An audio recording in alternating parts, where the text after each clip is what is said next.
Hello, Jake. DWP all in. My dude. Glad to be working with you. He says, if Ripple becomes a bank, they are already a bank. They have their provisional license from the OCC as a federally chartered bank here in the U.S. And I believe they should have full clarity on that if they don't already in the very near future, past their provisional period. Same thing for Paxos, same thing for Circle, same thing for Fidelity, and then BitGo were the five provisionary licenses that were issued toward the end of last year.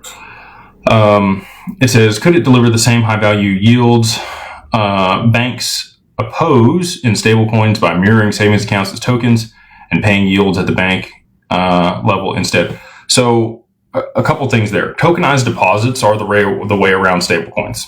Like, I've already had multiple conversations with banks, and they are definitely going to tokenize deposits, and they will be able to pay you a yield on that. They won't be able to pass you the yield on the stablecoin if you're holding it, at least how things sit today. If, Coinbase has their opinions on this, but I don't know that they're going to win on it. They're trying to kind of go back and change things in the Clarity Act versus how they were passed in the Genius Bill.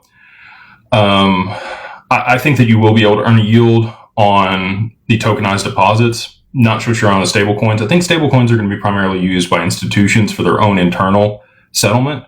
Citi's stablecoin will be for their bank. Goldman's stablecoin will be for their bank. Bank of America has their own. JP Morgan has their own.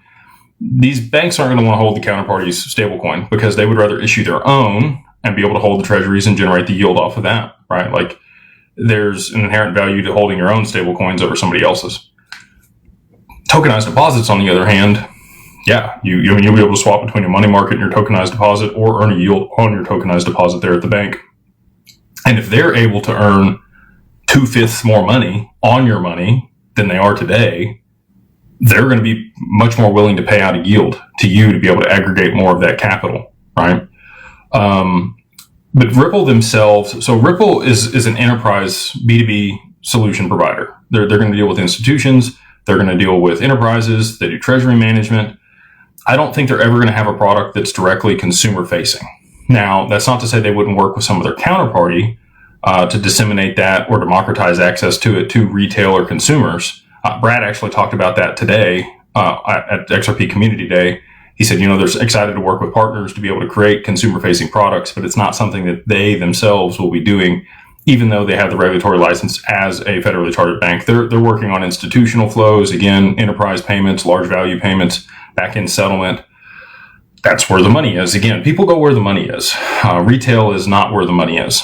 And so that's their focus, but that's not to say that they won't work with other counterparties to get some of that stuff to market. And I am, extremely excited for that here in 2026, because I do think a lot of those solutions will be made available to retail that are holding larger amounts of XRP.